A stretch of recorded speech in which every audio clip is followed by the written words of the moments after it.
Para quem não me conhece, meu nome é Thiago Rocha, eu sou consultor de política agrícola da ProSoja Mato Grosso, e estou incumbido aí da missão de analisar quais são as alterações promovidas pelo projeto de lei sobre a compra de terras e a posse em qualquer natureza aí por estrangeiros, tá?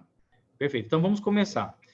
O que a gente vai fazer aqui é uma análise do projeto de lei 2963 de 2019, que acaba de passar pelo Senado, tá? É importante apenas que vocês saibam o seguinte: o projeto de lei ele foi aprovado no Senado, mas para que ele vire lei de verdade, ele precisa ser aprovado na Câmara, nesse caso sem alterações, e ir para a sanção presidencial, tá? Ele passou por essa primeira fase do processo legislativo, mas ainda tem o debate na Câmara. E geralmente é na Câmara que ocorrem os debates mais acalorados, principalmente sobre esse tipo de assunto. Então, não é de se estranhar que tenha passado com grande celeridade no Senado, tá? Não significa que a gente não tenha o que possa ser feito. Mas, para que a gente possa se comunicar e se posicionar favorável ou contrário a quaisquer pontos do projeto, a gente precisa entender, tá? Primeiro ponto, o PL 2963 de 2019, ele é um projeto de lei que ele regulamenta o artigo 190 da Constituição Federal. E é para regular, claro, a aquisição de terras. Então, ali embaixo eu coloquei para vocês como está o artigo 190 da Constituição. Ele fala o seguinte: a lei regulará e limitará a aquisição ou arrendamento de propriedade rural por pessoa física ou jurídica estrangeira e estabelecerá os casos em que dependerão de autorização do Congresso Nacional. Isso é o artigo 190 da Constituição. Então, a Constituição diz o seguinte, que a lei irá regular e limitar. A lei não pode impedir... Tá baixo? Tá, eu vou tentar aumentar aqui o áudio só um pouquinho, tá, gente? Só um segundo. Deixa eu ver se eu consigo aumentar ele aqui.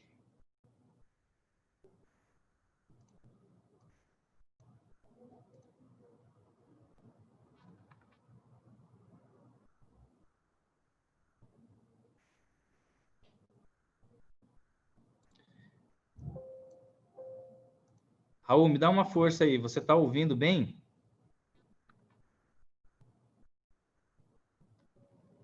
Você tem que abrir o seu microfone.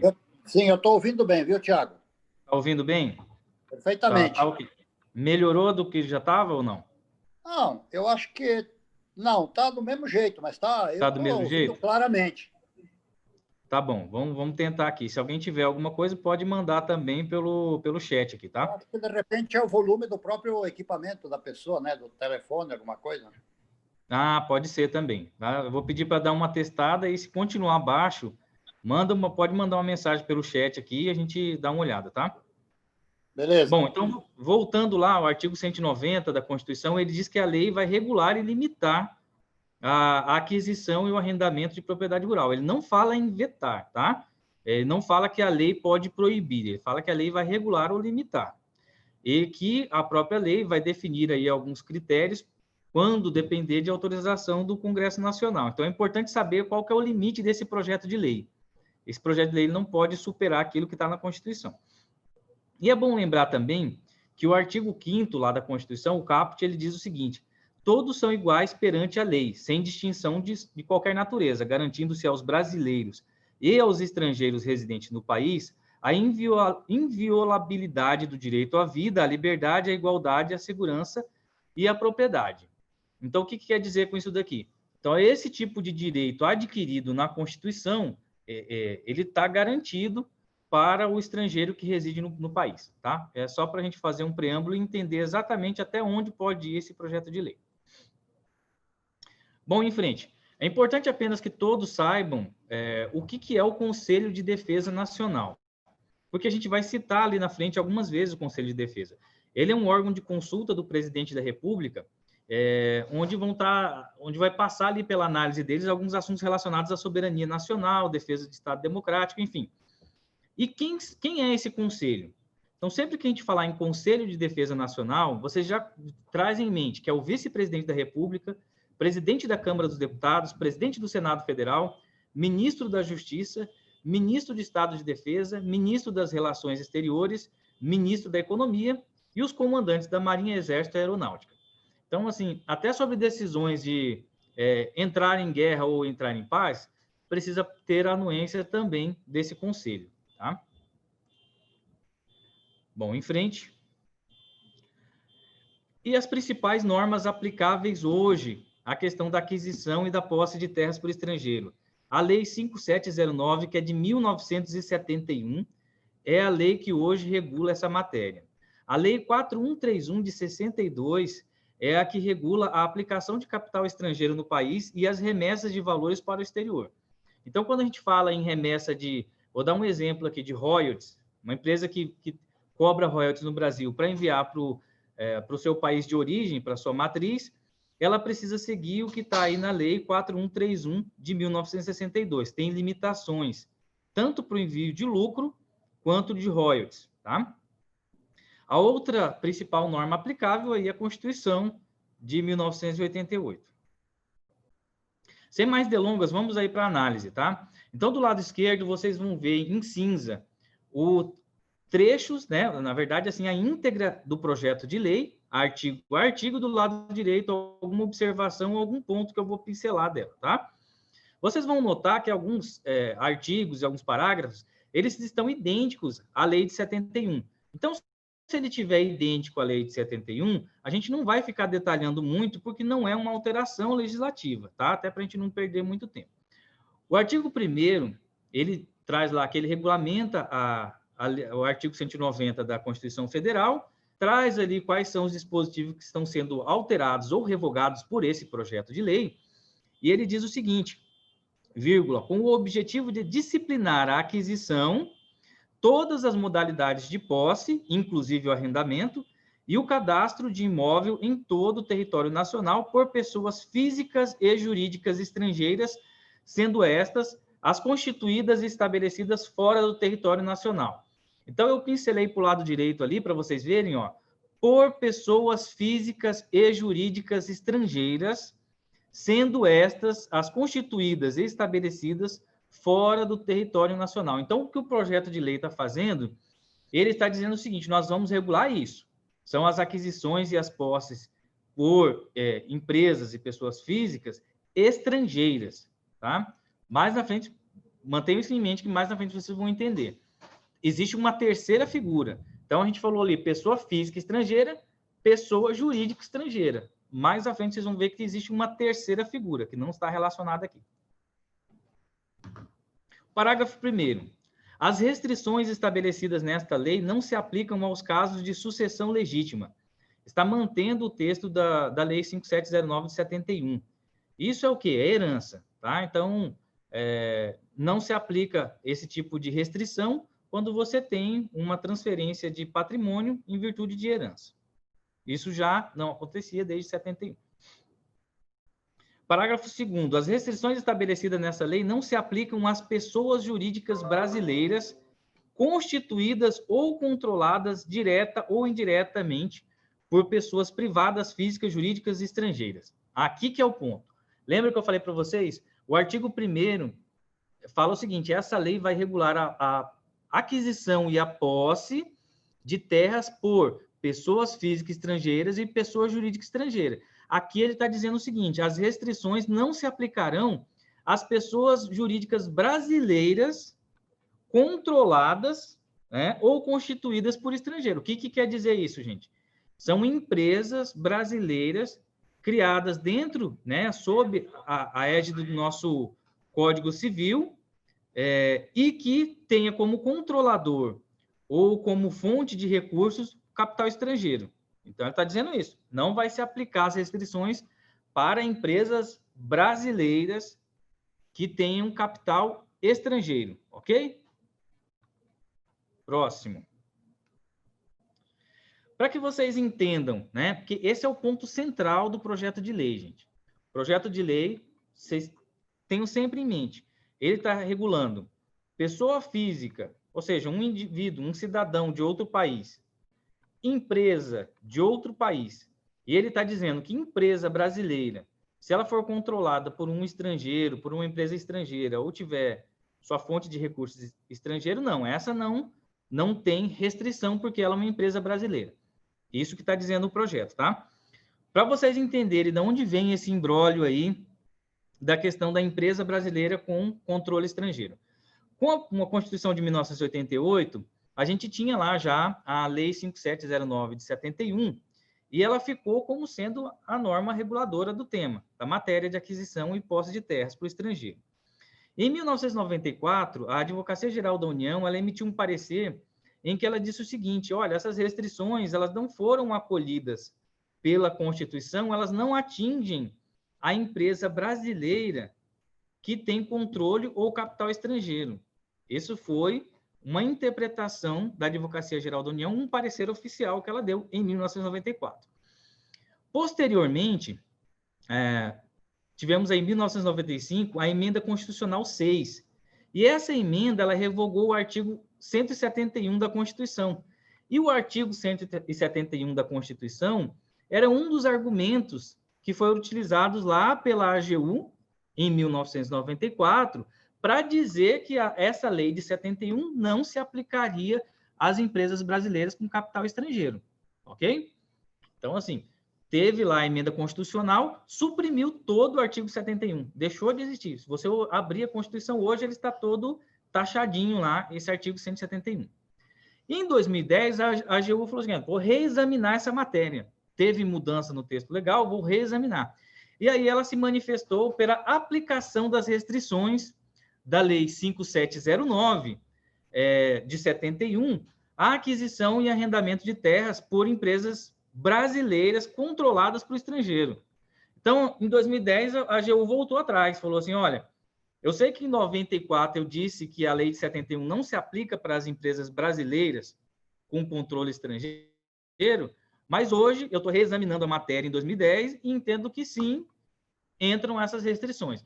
Então, você já imagina que haviam empresas aí já constituídas, que tinham contratos de compra de terra, de arrendamento, enfim, e passaram a estar submetidos a essa norma.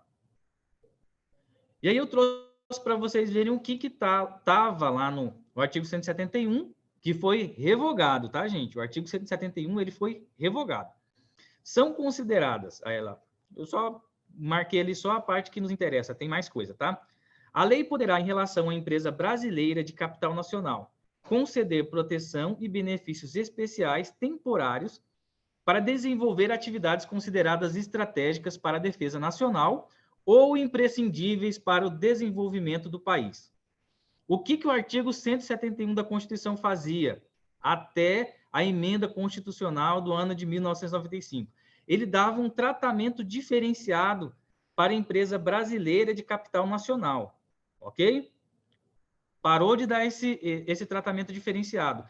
Vamos ver, porque para que você tenha essa emenda constitucional, foi enviada uma PEC. O executivo, na época, que era o presidente era o Fernando Henrique, enviou uma PEC para o Congresso e o Congresso aprovou. O que dizia na exposição de motivos dessa PEC? Então, pincelei 2 pontos ali.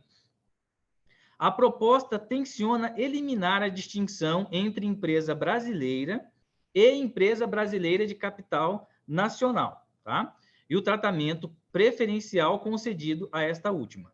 Para tanto, firma-se o conceito da empresa brasileira como aquela constituída sobre as leis brasileiras e sede e administração no país. Ponto 3 lá da exposição de motivos do Executivo, do Presidente da República à época, tá?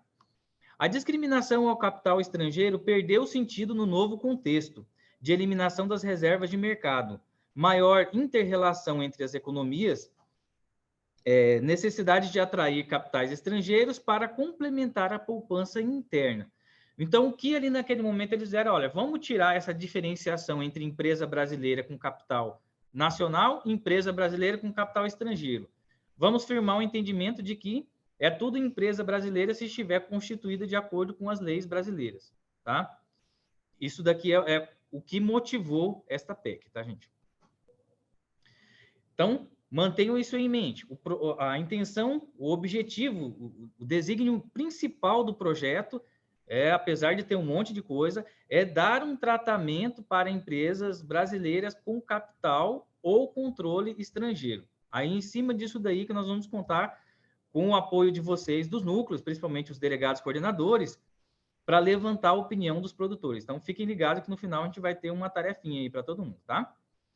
O artigo 2º, os imóveis rurais adquiridos por sociedade estrangeira no país deverão obedecer aos princípios da função social da propriedade. E para adquiri-los, a sociedade estrangeira deverá estar autorizada a funcionar no Brasil. Então, aqui ele está tratando novamente de uma empresa estrangeira, não estamos falando de empresa nacional, estamos falando de uma empresa europeia que veio aqui e, de acordo com o artigo 1134 do Código Civil, pediu autorização para funcionar no Brasil. É diferente de uma empresa constituída aqui na Junta Comercial, sob o nosso Código Civil, que tenha um controle acionário de estrangeiros. São duas figuras diferentes, tá, gente? Artigo 3º. Estão sujeitos à aprovação do Conselho de Defesa Nacional. Lembra aquelas pessoas lá, né? Aquelas autoridades que a gente relacionou lá no início. Então, a partir daqui do artigo 3º, para aquisição ou para posse de terra, arrendamento, vai precisar aí da aprovação do Conselho de Defesa Nacional, tá? Aí ele fala aqui, ó, aquisição de imóveis rurais ou exercício de qualquer modalidade de posse, ainda que sob forma indireta, mediante aquisição direta, indireta, participação societária, constituição de fundos, até fundos, tá? De investimentos ou contratação de consórcio. Para quem é que vai precisar desta aprovação do Conselho de Defesa Nacional? Organizações não governamentais. Então, são as ONGs.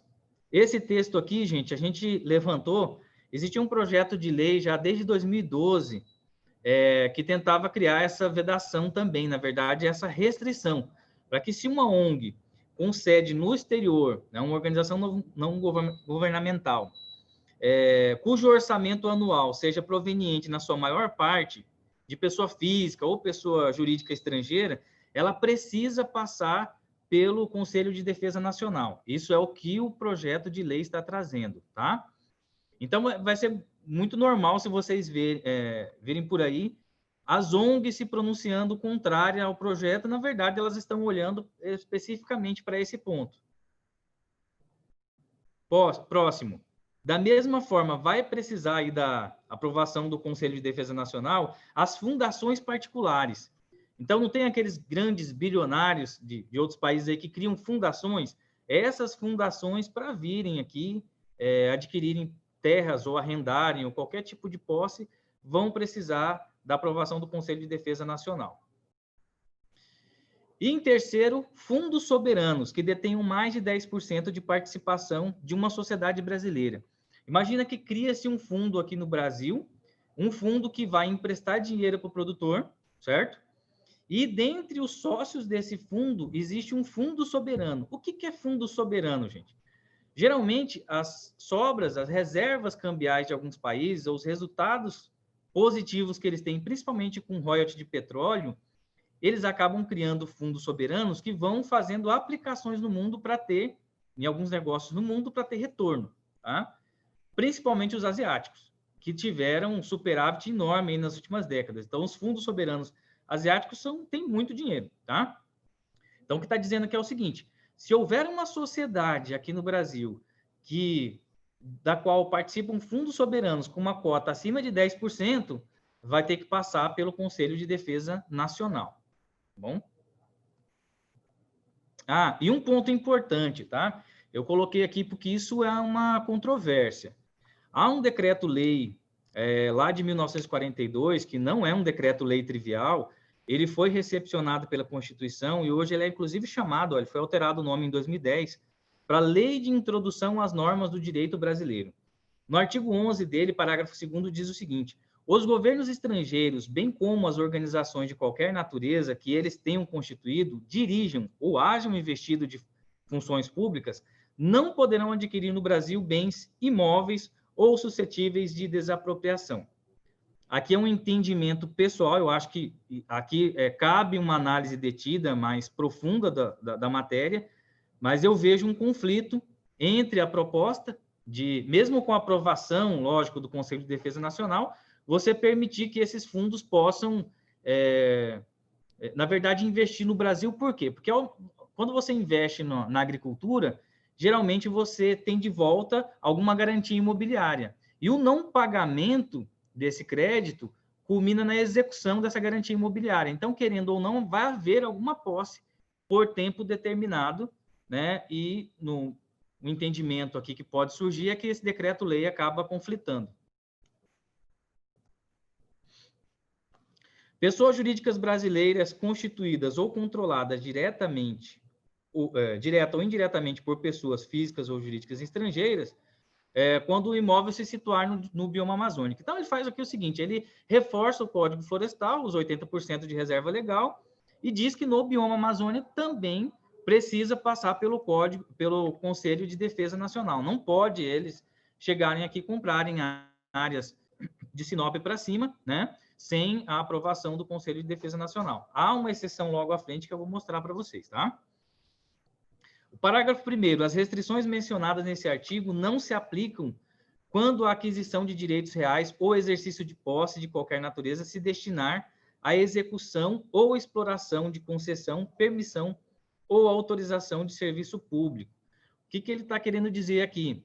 Que essas restrições que foram mencionadas no bioma amazônico, por exemplo, não precisaria da autorização do Conselho de Defesa Nacional se a atividade que será desempenhada ali é uma concessão ou uma permissão para a prestação de um serviço público, tá? E aí eu convido vocês a não se aterem muito a esse ponto, por quê? Porque o próprio executivo vai criticar isso daqui, isso vai passar, né, por uma grande sabatina, se realmente essas concessões públicas... Eu vou pedir para que coloquem o microfone no mudo aí, porque está dando microfonia aqui, tá? Bom, tem alguém ainda com o microfone aberto, gente. Eu vou tentar dar uma olhada aqui, ver quem que é.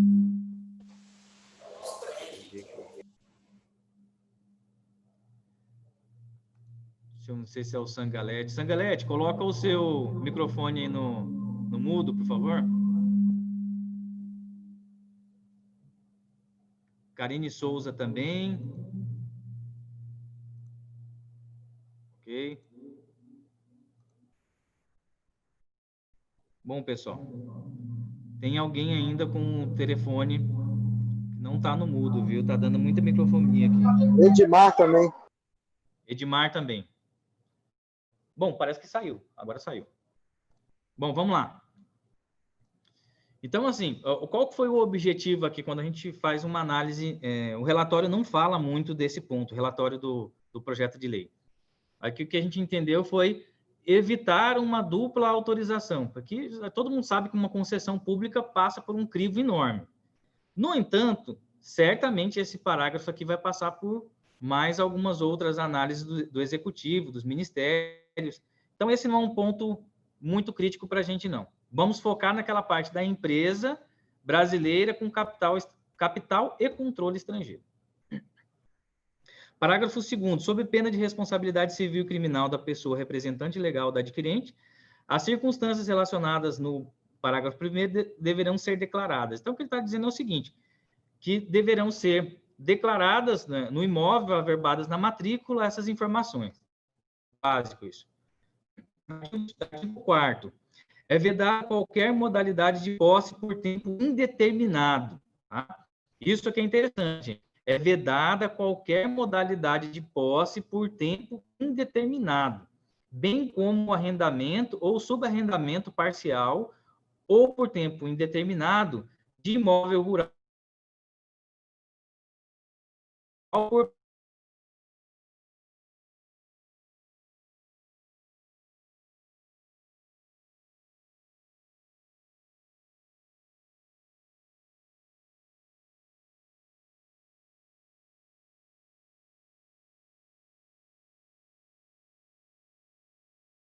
o parágrafo 1º, que é para não deixar dúvida. É vedada ainda a pessoa física ou jurídica estrangeira a habilitação à concessão florestal, Então, assim, você tem lá a Lei 11.284, que trata das concessões de florestas públicas para produção sustentável. É vedada a concessão pública para pessoa física e jurídica estrangeira, gente. É um indivíduo estrangeiro, é uma empresa europeia, americana, asiática, que foi constituído seu CNPJ lá. Isso está sendo vedado para essas pessoas, tá? E aí, no segundo, ele fala o seguinte: a vedação de que trata o parágrafo 1º não se aplica à pessoa jurídica brasileira, ainda que constituída ou controlada direta ou indiretamente por pessoa física ou jurídica estrangeira. Aqui é o ponto que eu falei para vocês. Ó. Vejam que vai e volta para esse ponto. Esse é o ponto central do projeto de lei 2963. Empresa brasileira com controle ou capital estrangeiro. Parágrafo 3º. As vedações mencionadas nesse artigo não se aplicam quando a aquisição de direitos reais ou exercício de posse destinar à execução e exploração de concessão. Mesma coisa, cria uma exceção para o caso de uma concessão pública. Isso aqui será sabatinado pelo Executivo certamente, tá? Artigo 5º. Não se aplicam as restrições previstas nessa lei à hipótese de constituição de garantia real em favor de instituição financeira. O que quer dizer isso daqui, gente? Você tem um banco aí, né? Imagina um banco holandês, ele já pegou algumas garantias, ele já concedeu crédito e pegou algumas garantias em um município, em determinado município. Mais à frente, vocês vão ver que há uma limitação para que estrangeiros adquiram um percentual de uma área do município. Então, esse banco, eventualmente, vai ficar um tanto quanto bloqueado ali naquela região. Esse artigo traz o seguinte: não se aplica essas restrições para esse tipo de execução de garantia real. Então, se ele concedeu o crédito, ele pegou a garantia, não recebeu o dinheiro, ele vai poder executar. Ele vai poder ficar com a posse dessa terra? Não, ele não vai poder ficar, tá? Na forma do texto. Eu vou mostrar para vocês que ele não vai poder ficar. Parágrafo único. Caso a concessão de garantia por instrumento público ou particular importe na aquisição da propriedade, é o quê? Não pagou, executei a garantia. Por credor sujeito às restrições dessa lei, essa empresa será sempre resolúvel, né? Essa propriedade, desculpa, será sempre resolúvel e deverá ser alienada no prazo de 2 anos. O que significa? Em 2 anos tem que ir a leilão. Se ele executou essa garantia, tem que ir a leilão.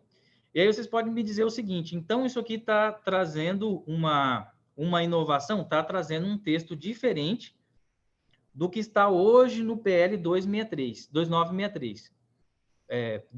Do que está hoje na lei de 71. Mas, hoje, você já pode ter execução de garantias por estrangeiro. Desde quando, gente? Desde a MP do Agro. A MP do Agro trouxe essa inovação para o texto da lei de 71. Então, isso já é possível hoje. O que está sendo feito aqui através do PL 2963 é um aperfeiçoamento desse texto, ok? Então, não estou dizendo para vocês que eu concordo ou não, estou dizendo que esse texto aqui está aperfeiçoando aquele da MP do Agro, que possibilita a execução de garantias reais por instituições financeiras com capital estrangeiro ou instituições financeiras estrangeiras, tá bom?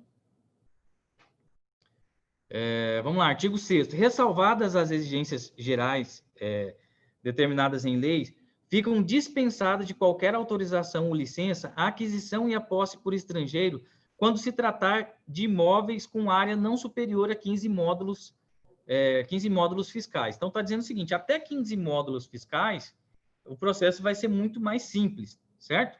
O que isso muda para a Lei 5709/71? O parágrafo 1º lá do artigo 3º dizia que eram 3 módulos, tá? Isso que está sendo alterado. Está saindo de 3 para 15. A partir de 15, entra em uma série de outras restrições. Próximo. Artigo 7º. Os imóveis rurais adquiridos ou por qualquer modalidade possuídos por pessoa física ou jurídica estrangeira deverão atender ao disposto no artigo 186 da Constituição Federal. O que é isso aqui, gente? Observância à função social da terra. É o que você, produtor rural, precisa fazer para não ser chamado de um latifundiário. A função social da terra é produzir nela.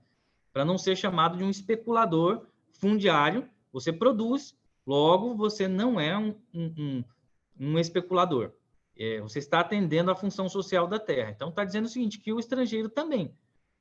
Ponto de observação, ali deveria estar também a empresa brasileira com capital ou controle estrangeiro. Ele trouxe só ali, possuídos por pessoa física ou jurídica estrangeira. Tá? Artigo 8º, a soma das áreas... aqui é um ponto, viu, gente? Todo mundo que está discutindo nos grupos aí, é muito interessante ver que todos têm alguma opinião em relação a esse projeto.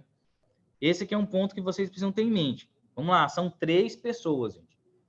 É o indivíduo estrangeiro, é a empresa constituída no exterior que veio operar no Brasil e pediu autorização, e a empresa brasileira com capital ou controle estrangeiro.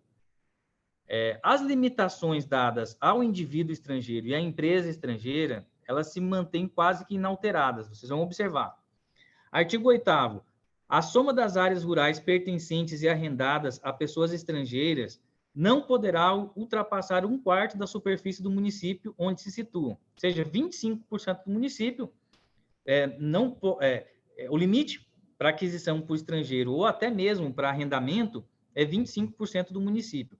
Este é o mesmo texto, né, uma redação semelhante que está lá no caput do artigo 12 da lei lá de 71.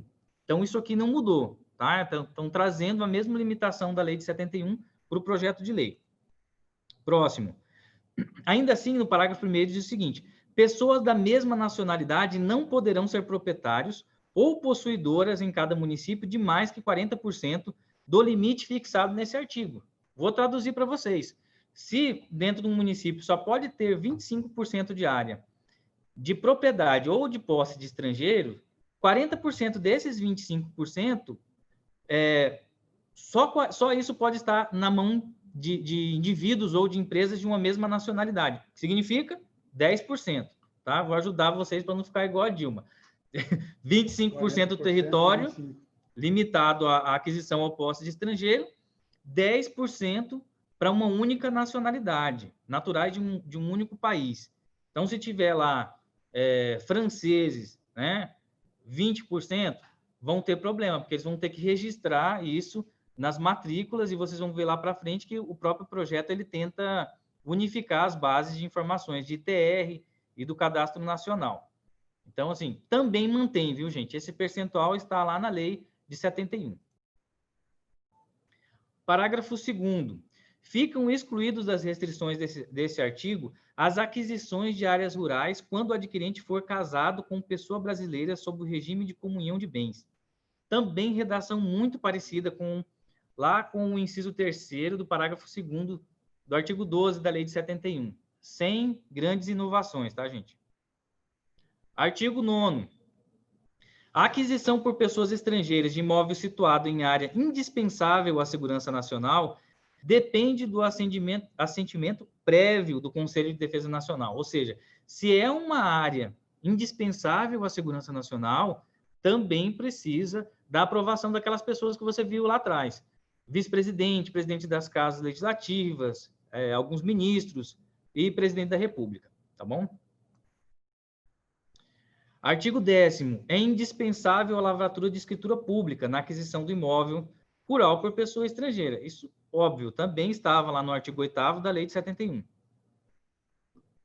Aqui a gente unificou porque são textos que têm uma relação muito forte, muito direta com a lei 5709 de 71. O parágrafo único fala da escritura relativa à aquisição, as identificações, traduzindo, todo esse parágrafo único com os incisos é a qualificação da pessoa estrangeira. Então, identificação de imóvel, prova de residência, endereço da sede no território nacional, autorização de licença do órgão competente, enfim, aqui é a burocracia que eles vão ter que seguir, tá? E está bem parecido com a de 71. Com uma diferença. Houve uma inovação no projeto, como a lei é de 71, na época a gente não tinha o georreferenciamento, então está trazendo aqui para o inciso 4, o memorial descritivo do imóvel georreferenciado, que faz sentido a partir de agora, até inclusive em função do CAR. Né? Parágrafo 2º, a exigência de que trata os incisos 1 e 2 do parágrafo 1º, aplica-se aos atos praticados por tabelionatos. Enfim, não cabe nenhuma observação não, porque é questão de praxe. Bom, os cartórios de registro de imóveis manterão registro especial. Também é uma redação semelhante aos artigos 10 e 11 da Lei 5709. Como eu falei para vocês, aquilo que for semelhante, muito parecido, ou com mudanças que são irrelevantes, nós não vamos ficar lendo tudo, porque senão a gente perde o foco em cima dos pontos principais, tá bom? Artigo 12. O Congresso Nacional poderá, mediante decreto legislativo, com manifestação prévia do Poder Executivo, após ouvido o Conselho de Defesa Nacional, autorizar a aquisição de imóvel por pessoas estrangeiras, além dos limites fixados nessa lei, quando se tratar da implantação de projetos julgados prioritários em face dos planos de desenvolvimento do país. Isso já tinha na lei de 71, tá? Para que vocês saibam, isso já tinha na lei de 71. O que mudou? O que mudou é que lá na lei de 71, essa competência era do presidente da República e ele poderia fazer isso via decreto. Aqui eles estão passando para o Congresso Nacional via decreto legislativo. Existe uma explicação técnica para isso? Existe. O artigo 190 da Constituição, que eu até li lá no início para vocês, ele diz que casos especiais seriam tratados pelo Congresso Nacional. Lembram, a Constituição é de 88. A lei que está vigente, que regula a matéria de aquisição e posse de terra para o estrangeiro, é de 71.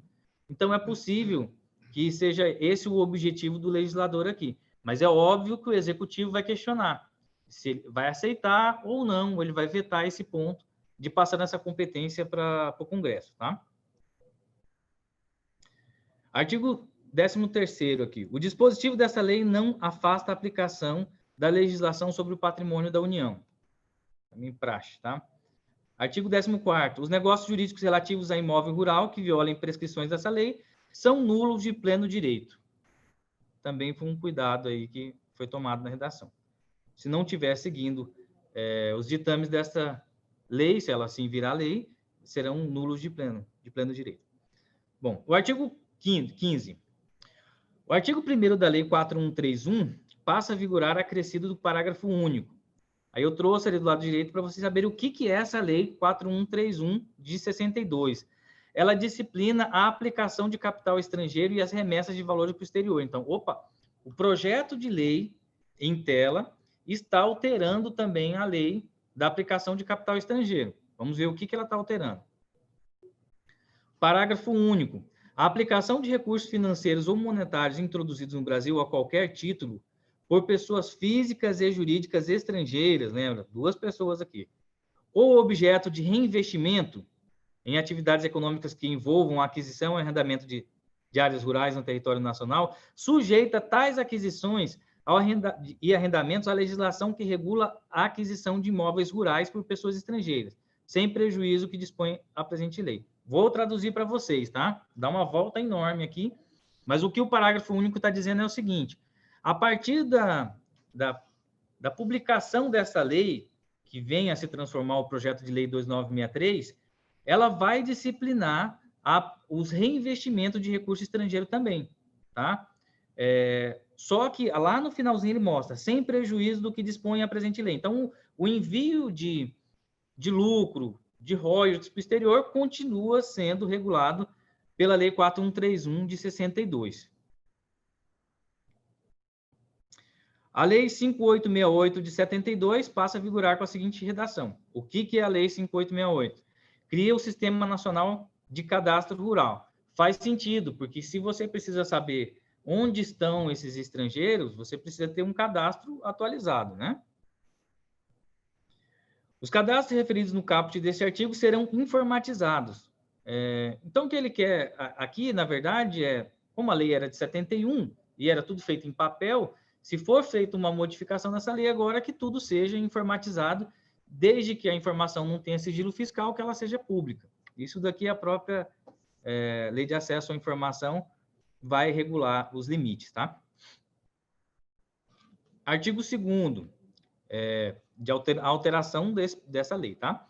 O banco de dados do SNCR, de que trata esta lei, terá sua base de dados atualizadas com as informações do ITR, ok? Então, o que ele está dizendo é o seguinte, lá na lei de 71, dizia sobre a obrigação de se ter de se fazer um informe, de se informar em relação a essa posse e propriedade por estrangeiro. É o que está dizendo o seguinte, o SNCR vai ser atualizado com base no ITR, tá?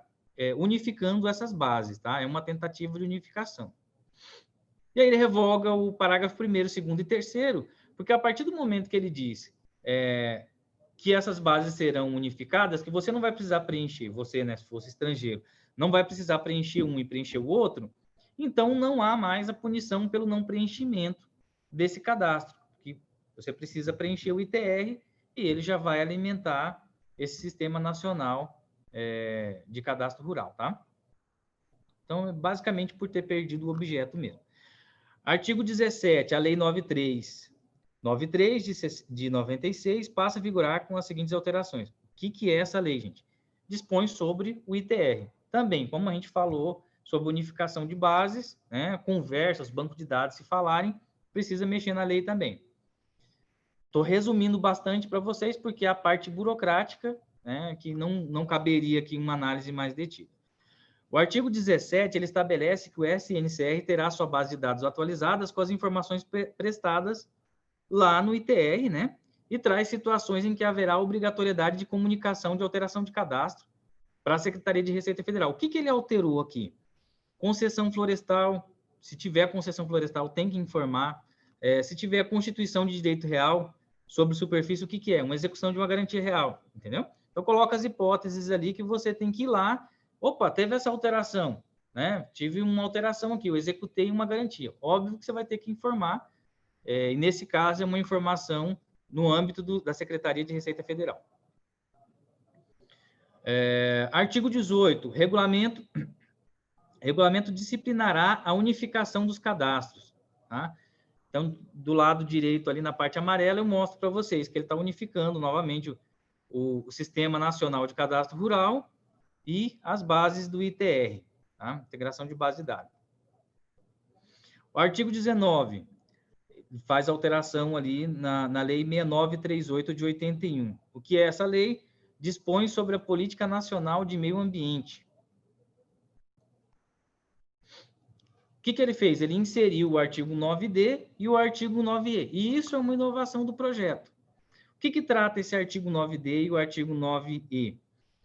Ele fala aqui da criação de um sistema informatizado sobre o zoneamento ecológico econômico. Gente, basicamente é o seguinte, como tem um tratamento diferenciado por bioma, lembra que se for no bioma amazônico, esse estrangeiro, ou empresa, ou indivíduo, vai precisar da aprovação do Conselho de Defesa Nacional, certo? Então, ele está dizendo o seguinte aqui, ó, essa identidade ecológica, ela precisa ser feita pelo Estado, pelos municípios, é isso que ele está querendo dizer. Quando houver, inclusive o 9E mostra ali, quando houver, tá? É algo que realmente deveria fazer, porque, não pensando agora em estrangeiro, mas em os brasileiros mesmo, os mato-grossenses que estão aqui, a gente sofre muitas vezes, o produtor rural sofre muitas vezes com essa identidade ecológica. Artigo 20.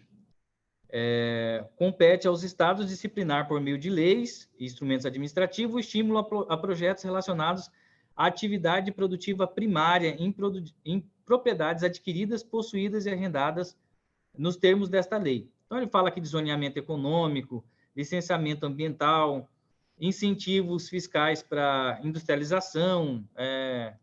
Sinceramente, é um artigo que vai depender, muitas vezes, a gente também tem, o produtor brasileiro tem esse tipo de defesa em lei, e depende muito da ação do Estado, da ação dos entes federados, dos governantes, e a gente sabe que muitas vezes é o que não acontece. A verticalização, por exemplo, no Mato Grosso tem ocorrido de forma privada, né? A gente tem um exemplo aí da questão do etanol de milho. Não teve uma atuação governamental para que isso acontecesse, né? E artigo 21, ele faz as revogações. Ele revoga a lei de 71, no artigo 21, e ele revoga o artigo 23 da lei 8629. Então, trouxe do lado direito ali em amarelo, para vocês verem o que é esse artigo 23 que está sendo revogado. Ele fala o seguinte, o estrangeiro residente no país e a pessoa jurídica autorizada a funcionar no Brasil só poderão arrendar imóvel na forma da lei 5709. Então, como você está revogando a Lei 5709, acaba revogando também o artigo 23. Tá? E aí vem o parágrafo 1º. Esse aqui também eu gostaria muito da atenção de vocês. Artigo 21, vem o parágrafo 1º e parágrafo 2º. Ficam convalidadas as aquisições e arrendamentos de imóveis rurais celebrados por pessoas físicas ou jurídicas brasileiras, ainda que constituídas ou controladas direta ou indiretamente por pessoas privadas, durante a vigência da Lei 5709. Tá? Aqui o que pode aparecer é o seguinte, não, como está revogando a Lei 5709, o que pode parecer é que há necessidade de reforçar que aquilo que foi feito na vigência da Lei 5709 de 71 fica convalidado. Mas não é isso que está sendo feito, tá, gente? Está sendo convalidada as aquisições e posses de terra que aconteceram na vigência, mas não necessariamente em conformidade com a 5709. O que eu quero dizer? Mostrei para vocês ali que houve um imbróglio, né? A Advocacia Geral da União ficou dando interpretações de que a lei de 71 restringia ou não a aquisição de terras por empresas brasileiras com controle estrangeiro. Ficou aquela... Aí, até 2010, quando a AGU voltou atrás e falou, não, há restrição sim. Da mesma forma que uma empresa estrangeira tem restrição, uma empresa brasileira com controle e capital estrangeiro tem restrição também. Por conta desse imbróglio aí, o projeto de lei está tentando fazer o seguinte, ir lá e convalidar o que aconteceu para trás, entendeu? Isso foi questionado no Senado, foi questionado e foi apresentada emenda dizendo o seguinte, não, vamos convalidar o que aconteceu na vigência e em conformidade com a lei de 71. E o argumento que venceu do relator, no caso, foi de que se a lei for aprovada a partir de agora, dizendo que essas pessoas poderiam, essas pessoas jurídicas, essas empresas brasileiras, poderiam sim ter adquirido essas propriedades, e elas estavam apenas impedidas por um parecer da AGU, que não faria sentido não convalidar. Vamos ver se vocês acompanharam. Esse parágrafo 1º está tentando convalidar não necessariamente apenas o que ocorreu em conformidade com a 5709, mas o que ocorreu no âmbito da vigência dela, tá? E esse é um dos pontos que a gente vai perguntar para vocês, que a gente gostaria de ter o retorno de vocês através dos núcleos, tá? O parágrafo 2º fala que a convalidação não isenta da prestação de informações, óbvio, né? Mas o ponto principal é esse parágrafo 1º. Então, nós estamos ali. Houve um imbróglio? Houve. Né? É só você puxar todas as decisões que ocorreram, essas mudanças, então você consegue perceber que houve um imbróglio. E aqui, através do texto da lei, está convalidando, está dizendo, ok, se você fez essa negociação, empresa brasileira, que tem um estrangeiro lá que controla, ou tem brasileiro e estrangeiro, você fez uma operação, uma aquisição, uma execução de garantia nesse período, estava impedida, né, pela Advocacia Geral da União, estamos convalidando através desse projeto de lei. É isso que está dizendo. Bom, e esta lei entra em vigor na data de sua publicação. Publicou, se dessa convalidação, gente, publicou, quem estava em desconformidade passa a estar ok. Aí nós chegamos na nossa enquete, tá? Esse é o trabalho que vai ser fundamental. Vocês estão vendo aí nos grupos de WhatsApp, na internet, nos canais de comunicação, pessoal falando muito da aquisição de terras e na posse de terras para o estrangeiro, e o debate muito acalorado. Então, a ProSoja precisa do seu apoio, precisa saber o que a base acha desse projeto de lei, mas nós não queríamos levar se a base é a favor ou contra a aquisição de terras para o estrangeiro, até porque, como eu mostrei para vocês, isso é algo que já está, de certa forma, definido na Constituição. Não é uma lei ordinária que vai restringir a aquisição, né? E, além disso, aí nós temos o artigo 5º da Constituição, que garante um tratamento igualitário, né? Igualitário tanto para um brasileiro quanto para um estrangeiro que aqui reside. Então, não se trata disso. A gente queria realmente mostrar para vocês o que o projeto de lei está trazendo, para que vocês possam se posicionar em cima do que ele está trazendo de inovação. Tá? Então, essa paginazinha aqui que está na tela agora de vocês, nós queremos uma resposta por núcleo, tá? Encaminhada por e-mail ao atendimento@prosoja.com.br. A data limite será o dia 13/1/2021, a próxima quarta-feira. E as questões que a gente gostaria que vocês respondessem, para não ficar, eu sou contra e eu sou a favor, você é a favor do tratamento igualitário entre empresas brasileiras com capital nacional e aquelas com capital estrangeiro? A resposta é sim ou não. Pergunta número 2. Você é a favor da legislação brasileira autorizar a aquisição ou posse de terras por fundos soberanos, considerando que essas operações passem pela aprovação do Conselho de Defesa Nacional? Sim ou não? Por que considerando, gente? Porque se a gente colocar, se você é contra ou a favor da posse de terras por fundos soberanos, nós estamos esquecendo de que o texto traz que vai precisar da aprovação do Conselho de Defesa.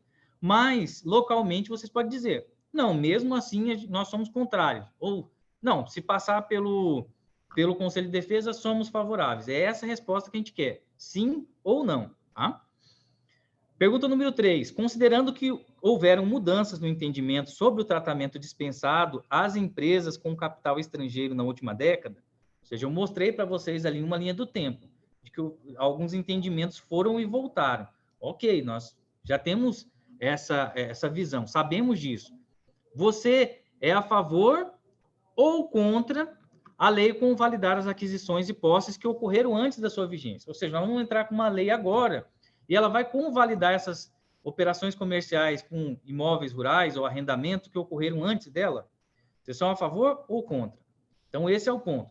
A partir daí, gente, nós teremos aí um posicionamento da base, né, que empodera muito mais as decisões da diretoria, dão tranquilidade para o presidente, para os diretores, para se posicionarem em relação ao assunto.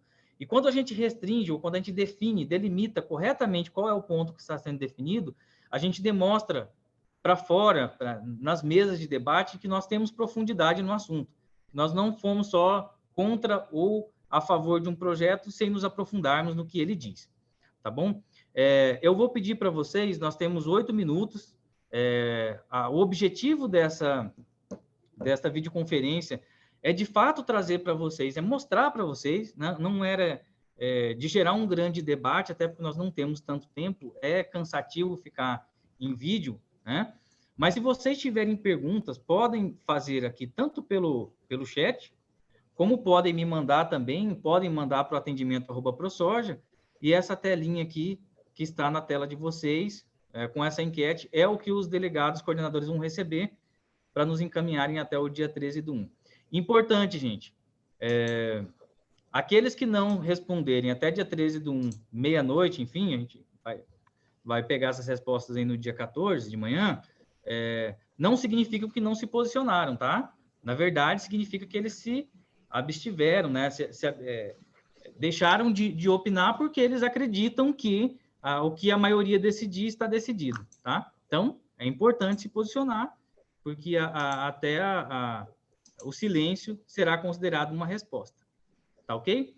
Se tiver alguma coisa pontual e faltou alguma coisa da apresentação do texto, aqui foram passados todos os artigos. Eu sei que foi cansativo, gente, parágrafos, incisos, foi de A a Z, mas se faltar alguma coisa, vocês estão à disposição, estamos à disposição, o canal do produtor está à disposição, meu celular também, fiquem à vontade, tá ok?